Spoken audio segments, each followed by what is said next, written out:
A few years ago, my roommate and I lived on the third floor on the backside of an apartment building. She was in the process of moving out though, so it was mostly just my dog George Washington and I. I knew just about every neighbor in my building, and from what I knew, they were pretty super chill. In order to understand this story, I need to explain the way my apartment was set up.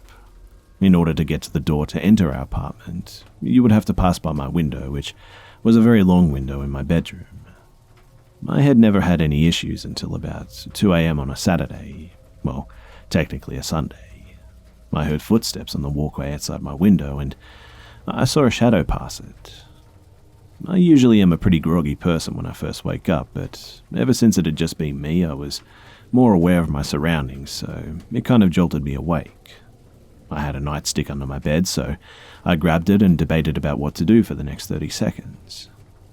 I opened up my bedroom door quietly, right in front of our main entrance, and started to notice the hand jiggle ever so slightly. Clearly, at this point, I knew I could either A, shit my pants, B, get attacked, or C, scare the person off. Choice A seemed to be the most likely for my personality type, but choice C it was. So I turned on the outside light and kicked the outside door as loud as I could and screamed a string of words that would make a sailor blush. I heard footsteps turn and quickly walked the other way, and I called my stepdad, who thankfully lived close by. He came by to check on me and wanted me to stay with him, but I said that I would be fine, and off he went. The next morning I got up and got ready for church, not really thinking of the night before. I returned home shortly after and was texting on my phone as I reached to get my keys and put them into the lock on my front door. I couldn't find the keyhole though, so I looked up and noticed that my entire lock had been bashed in. It hadn't really set in what had happened yet, so I opened the door and looked in, and a lot of my stuff was gone. Televisions, computers, jewelry. But luckily they left my doggo there and he was unharmed. The irony, though, is that I got him to be my best friend and a guard dog. He fulfills one of those roles, and I'll let you figure out which one. My brain caught up with my surroundings, though, so I grabbed George and ran outside to call the police. They came out, guns drawn, as they cleared my apartment, and it felt surreal to talk with forensics in my own residence. They never found out who did it, and in the end it worked out okay. A lot of the jewelry they stole was from an ex that I had intentions of pawning anyway, and renter's insurance covered that, so I got some sweet new technology upgrades. However, I still am very unsettled internally about that night and day, particularly about that night. I replay it and often wonder what would have happened had I have not woken up, or if the person wouldn't have been so easily turned away. It also is very unsettling to know that they were watching me, waiting to leave for church, so that they could break in.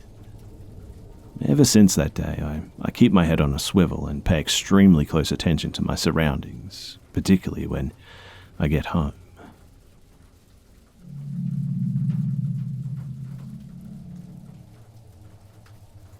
So I'll begin by saying that I live in an apartment building with 5 connected 2-story townhomes.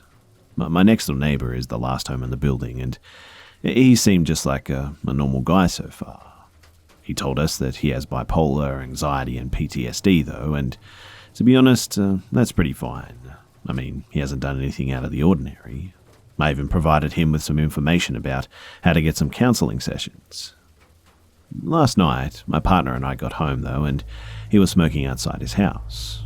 Whatever, I mean, he had a short conversation with us, and he apologized for his friend getting drunk, and he had to stop him from going on a shooting spree, and okay, I didn't hear too much, but it was weird, and we were both tired from work, so we just kind of wrote it off.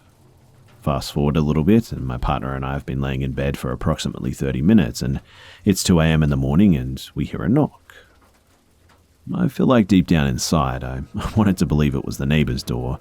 Maybe a friend had come over or something, but there's another knock, and it's definitely our door. There's another knock, and another one, and there became less and less time between each knocking. My partner and I look at each other, and we honestly didn't know what to do. I mean, this was the 6th or 7th knock at this point, and as we open our mouths to discuss our options, there's an insanely loud bang. And This guy is either hitting or kicking our door now. So hard the windows are shaking, in fact, in their frames. And that's when the howling started too. There was this guttural, demonic howling, screaming and horrific moaning. My partner grabs my best chef knife and I curl myself into the corner of my hallway, unsure of what to do. Call 911? Yeah, he says, call now. My partner is braver than I am and went down the stairs into the door. Through the window, my partner says that it's 2 a.m, we're sleeping, what are you doing? And just like that, this weirdo, he snaps back to his normal personality and just says in this meek voice, oh yeah, sorry, I'm sorry, and then walks away. I mean, what in the ever-loving heck? So, my partner comes back up the stairs and we're both just tucked in the corner of the hallway listening to this guy's footsteps in the attached unit.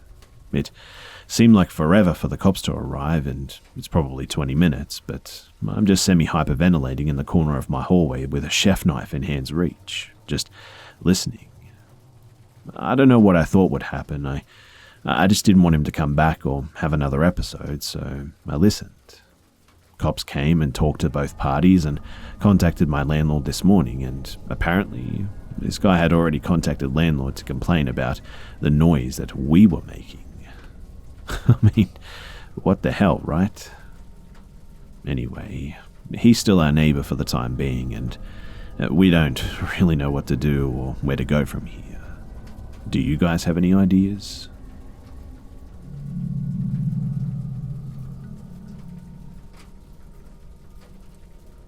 So, I come from a chaotic upbringing. I was born and raised as a child in South Korea, and I later moved to Australia with my mother having lost my father in a homicide. The next few years of my life in Australia were difficult to say the least. Meeting and making friends was a real challenge in the early noughties, particularly since I was quite nerdy and did not speak much English, something that most Australian kids at the time just didn't relate well to. One of my scariest memories, though, was from when I was age 12.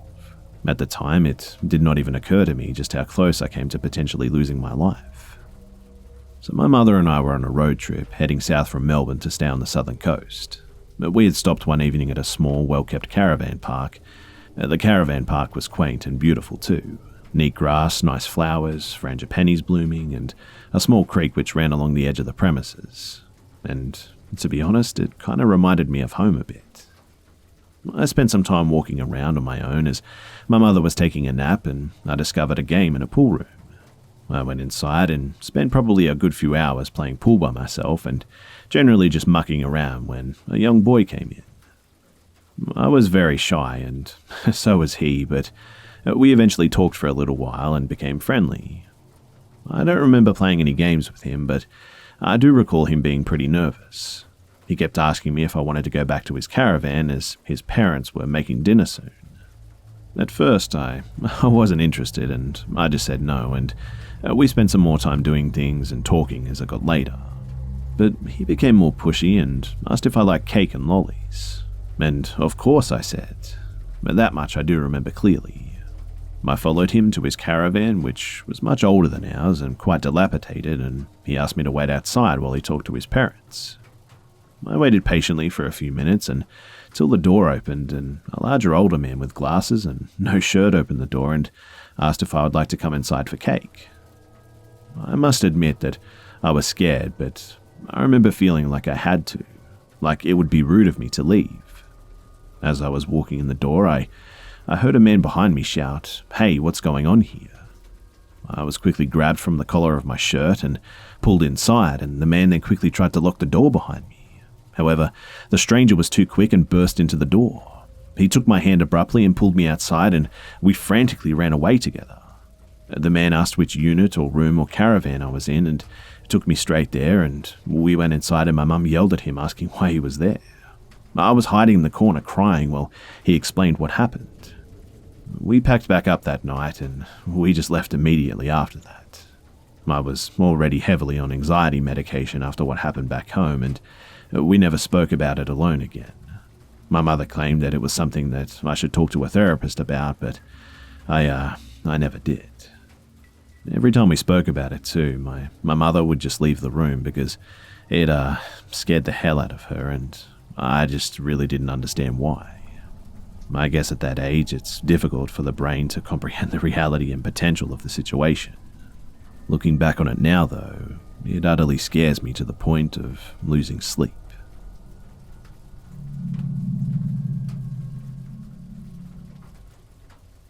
So this happened when I was 11. I was living in the US at the time with my parents, and we had bought a nice big house in a nice neighborhood, giant backyard and all. We'd been living in this particular house for about 6 months now, so we'd well and truly settled into the place. Got my first dog and everything too, and as a kid this was a real highlight in my life. One day I came home from school and my mum took me aside as soon as I had arrived home. She needed to tell me something, so she sat me down. Turns out that when my dad arrived home from work, he noticed that one of our garden chairs had been taken from our back garden and brought around to one of the side windows at the front, which happened to be by my parents' bedroom window. After checking it out, someone had removed about half of the ceiling that held the window in its frame. With the chair still at the scene, it was concluded that whoever it was probably got spooked, likely by my dad getting up in the night, and whoever it was just bolted. Pretty scary stuff though, knowing that someone had tried to get into one of our windows. Not even an open or unlocked window at that. This guy tried to take the actual window out. When it came to things like this, my mum had a great way of speaking to me like an adult without scaring me, so while I was cautious, I wasn't too worried. She ended up taking a few new hobbies like meeting me off the bus and checking on me in the middle of the night and whatnot. I'm an only kid and was a pretty independent one at that, so this was a bit strange, but I understood the reasoning. We figured it was an attempt at petty theft, so we just left it at that. Besides, what could really happen? I mean, my dad was a pretty big dude, and I had this awesome new guard dog, right? I felt safe. Over the course of the next few weeks, a few of our neighbours were broken into and burglarized in amongst a few attempts at our house. And so we definitely had a thief on our hands. In that time, my dad stepped up our home security too. A few motion lights here and there and extra locks too. About a week passed before it happened again, and my mum could hear someone walking around outside of the house, so she crept up and tried to take a look.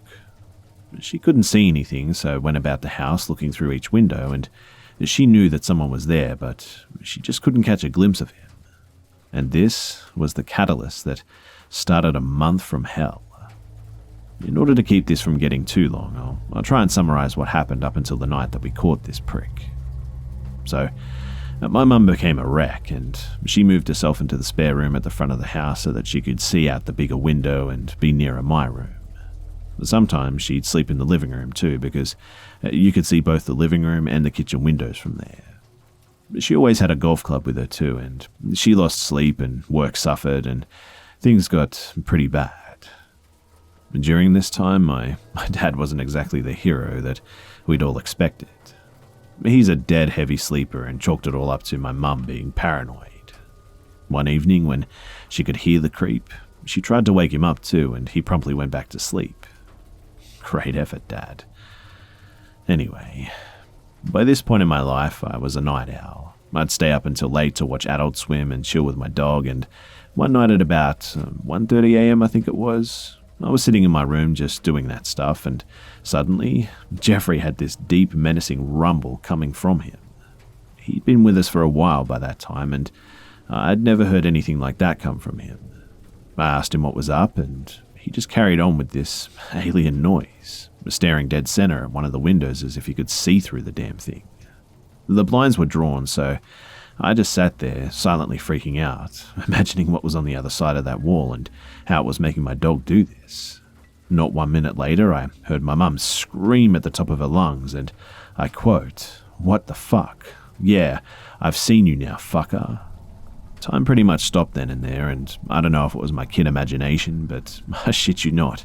In that moment, Jeffrey and I looked at each other, both mouth agape, frozen by what we'd heard. I don't really remember getting up and running through the hall to my living room, but I got there just in time to see my sweet little mum fly out that fucking door with her trusty golf club chasing this motherfucker like Usain Bolt chasing the gold. I'd never seen her move so fast. By this time, my dad had decided to wake up enough to come through to take the reins and call the police and whatnot. Jeff had bolted out the door after my mum and at one point caught up with her before she stopped at the end of the street. But she was screaming anything and everything at this point, from "I'll fucking get you" and "you're fucking done" to incoherent mess. I watched like a drone as she came back to the house, dog in tow, and I just sat down on the couch, entirely unsure of what the hell just happened. She took the phone and gave them a perfect description too. He'd been walking around the front of the house apparently, where she was in the spare room, and by this point we'd installed motion lights. This guy wouldn't let up. Autumn was upon us and leaves were falling, so she heard the crunch outside too. She timed it perfectly to get a good look at this guy, and after a month she finally saw him pass the window when she happened to be looking out, and his face was flooded with light from the new motion light situated by the window. Apparently, he heard her when she screamed and paused like a deer caught in the literal headlights and looked dead straight into the window before taking off down the road. It took about 5 minutes for the police to arrive, and a few cars had been dispatched, one of them to us and the rest out to the neighbourhood streets. 10 minutes later, one of them got a call to say that they got him. Soon he was parked up on the street in a cruiser so that my mum could identify him, and sure enough, it was him. They'd actually grabbed him a few streets up from our house too.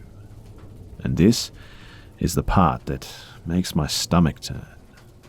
Turns out that he wasn't just the persistent klepto that we had believed. I was standing by the front door when I heard through one of the officers' radios that this guy was a registered sex offender. I was a bit naive at that point, and I kind of got what it meant, but it wasn't until I got older and was talking to my mum about it that a few more details came out too. Unbeknownst to me at the time, my mum was very much aware of what happened with this guy. Turns out that he'd been convicted of raping a 12-year-old girl. I'm not sure how long he was locked away for, but at some point he managed to get out for whatever reason and moved into one of the houses a few streets over from us. Coincidentally, in viewpoint of where I'd got on and off of the school bus too. He was on parole, so was promptly thrown back in jail, mind you, and this is where my knowledge of him ends, and I've never wanted to pursue knowing anything further, to be honest. Even worse though, one of our family friends that lived on the same street as him had received a letter to say that he was registered and staying in the area. And I shit you not, we were within a 3-minute walk from their house. We saw this woman so often, and we still really don't get how or why she never thought to bring it up. I mean, she had 2 kids herself. We ended up moving to the UK 2 months later for reasons unrelated. I won't lie, but that time was pretty stressful. We didn't feel entirely comfortable in our home anymore, and moving to another country kind of wrecked me at that age. Once we started our new life there, I didn't think much of it after that. I mean, I had bigger issues, right? This guy was persistent, but he was in jail and wasn't going to travel to the UK to get me or anything. I was rational about my fear, so found it fairly easy to just move on at the time. I've been thinking about it a lot more the older I've gotten though, so I guess this is a more of a cathartic post than anything else. And so, I sure hope nothing like this happens again, but thanks for listening.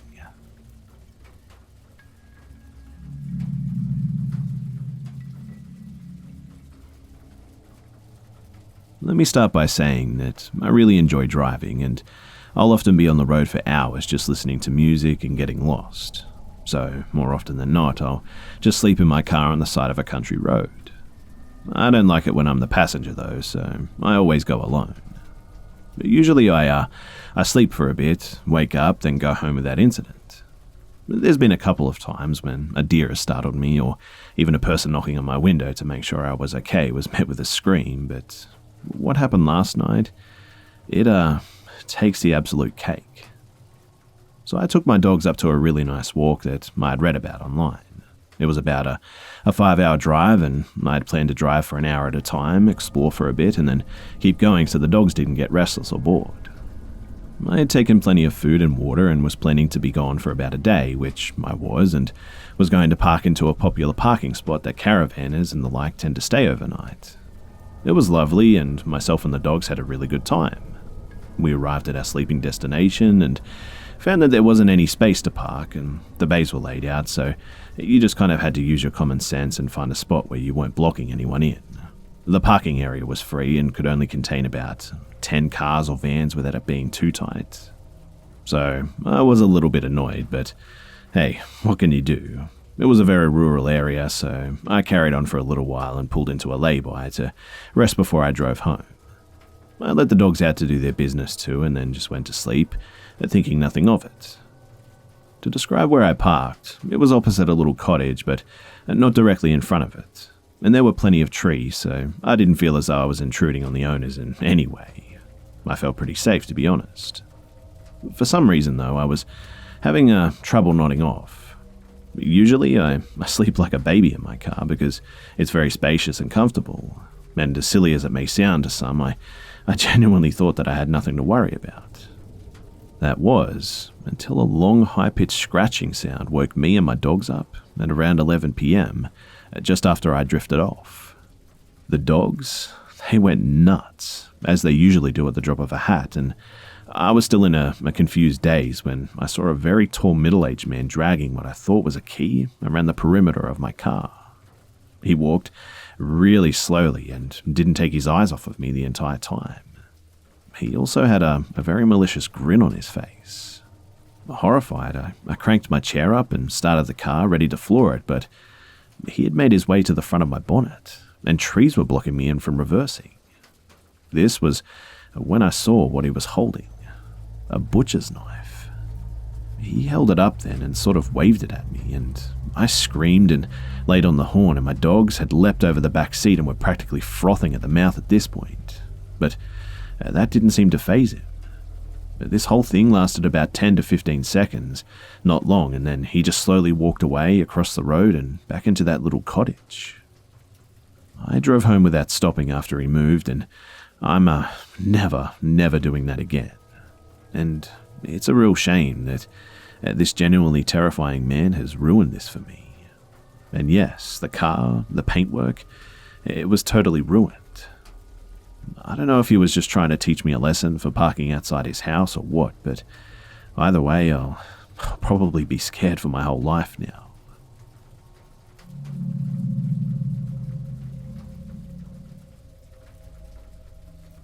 One time I went to the bar with my friends. I just turned 21, so I haven't been to many bars up to that point. My friend was drinking on the way to the bar, so he was already pretty drunk when we got there. When I sat at the bar, a cute girl came up and talked to me and my friend. She said that her name was Candace, and I noticed that she had really bright red hair. I assumed that she dyed it, and it was pretty, but unnatural. So this girl was flirting with me and my friend. She could tell my friend was already very drunk. To be honest, I played along like I was drunk already too, since it seemed to be working for my friend. I didn't know if she was just trying to get free drinks, so I told her that we didn't have much money. She offered to buy us drinks, and she kept buying us drinks, and I started to get confused as to who she liked between me and my friend. My friend went to the bathroom, and before he came back, he was kicked out by the bouncers. He was too drunk, and Candace and I went outside with him. She kept telling him to go home with her, and he was so out of it that he could barely answer her. I told her that he was too drunk and that I couldn't let him go anywhere. I didn't want him to wake up hungover in some random house with no car and no idea what happened. Candace kept pushing it though, saying that she would take care of him, but I told her no because I had to stay with him. I was more sober than him, and he was my responsibility. I told her the only way that he was going anywhere was if I tagged along. I assumed that she thought that I was jealous or cock-blocking, but my friend could barely stand, to be honest, and lost interest in Candace already at that point. She immediately started flirting with me then and offered to get my friend a taxi to drive him home and said that we could go to her place alone. At this point, I had a few drinks and I was pretty buzzed, so I agreed. We took my friend to the taxi and walked to her car, and I slightly stumbled on the way to her car. She said, "Wow, you're pretty drunk, huh?" as she was smiling and held onto my arm, and I said, "Yeah." I don't know why, but I just felt slightly shy and anxious. Everything was just happening too easy for me, so I felt really uneasy about the whole thing. We got into a car though, and we drove down the street, and she said, "Want to stop at the liquor store and get some more to drink?" I'll buy it, so don't worry about paying, and she offered. I didn't want to drink any more than I already had, and I was already pretty buzzed and wanted to be able to carry myself throughout the rest of the night. Sometimes I made myself look stupid when I'm drunk, so I didn't want to ruin anything with Candace more than I already did earlier with telling her my friend was too drunk. I told her that I was already drunk enough, but she insisted. I didn't want to seem lame, so I told her to get me a pint of liquor with some apple juice to chase it. She went into the store and came out with a lot more than just a pint, mind you, and I assumed that she just wanted to drink more also, and that's why she got a fifth instead of a pint. On the car ride, we passed the bottle back and forth, but she took tiny sips. I tried to take tiny sips too, but she kept passing me the bottle and telling me to drink. I somehow managed to drink all of my apple juice and pretended to drink the bottle by spitting the liquor in the apple juice bottle.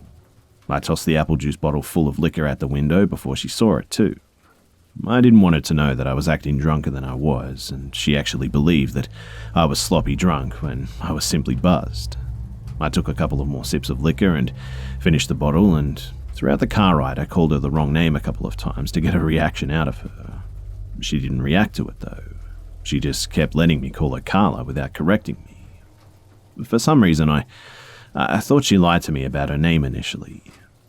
We drove up to her house and I pretended to trip and stumble into her front door. She helped me walk inside by holding me up, and she opened her front door, which was unlocked, and we walked into her house and she closed the front door and then locked it. I thought that was strange, but assumed that she didn't want anyone walking in on us or something. I told her that I had to use the bathroom, and I walked into her bathroom, locked the door and looked in the mirror. I just felt strange. I felt like something was off, and I felt myself becoming more drunk from finishing the bottle earlier. I turned on the sink to make some noise and made myself puke up the liquor that I drank. I flushed it and went to the sink and started drinking the tap water out of my hands to sober up. I just didn't want to be drunk, but I still wanted to hook up with Candace, so I wanted to pretend to be drunk, if you catch my drift. I turned the sink off and I could hear her talking to someone. I heard her say, "Yeah, he's drunk as hell. He can barely stand up. You do it." And that was the point where I began to get nervous. Who was she talking to, and do what? I walked out of the bathroom and into the living room, and the moment I stepped into the living room, I saw her walking into another room. All I could see was the back of her head, that strange, very bright red hair go into another room. I didn't see her face or anything, I just saw her kind of walk fast into the room. The living room was pretty dark too. I slurred while I was acting like I was drunk. "Hey, where are you going?" She walked back out of the dark living room and up to me and said, "Let's go into my room." I looked at her bright red hair and then into her eyes, and they were different. Her face was different. It was another girl with the same hair. And that's when I realized that it was another girl with the same wig on. It was a wig the whole time, in fact. But she had changed it with the girl from earlier for whatever reason, and my heart felt like it stopped. But I tried to look like I had no idea it was a different girl, and I kind of smiled at her and told her that I just needed to use the bathroom one more time and told her sorry I was so drunk. She said that it's fine, just hurry up in there. I went into the bathroom and locked the door, and I heard her whisper something to someone again this time. I think I heard a male voice whisper back too. I honestly didn't concentrate on listening to exactly what she said though. Something sketchy was definitely going on, and I had to get out of that house. So I opened the bathroom window and just jumped straight out of it and ran faster than I ever ran in my life. I didn't look behind myself or anything, and I just ran through the backyard and jumped the fence and ran through someone else's backyard and hit a road and ran toward the main road. I kept running down the main road until I saw a Star CVS, and I ran into the CVS and stood straight at the front of the store in front of the camera. I called a taxi, and then I just went home. I tried to think about what happened that night, and what was she or they planning that night? Why did they tell me a fake name? Why was she trying to get my friend and I so drunk? I thought maybe a robbery, but she kept spending money on us. She kept buying us drinks and even paid for my friend's taxi cab. And mostly, why did she wear a wig that she gave to another girl to wear? Who was she talking to, and What did it mean? And what was in that room that they tried so desperately to lure me into?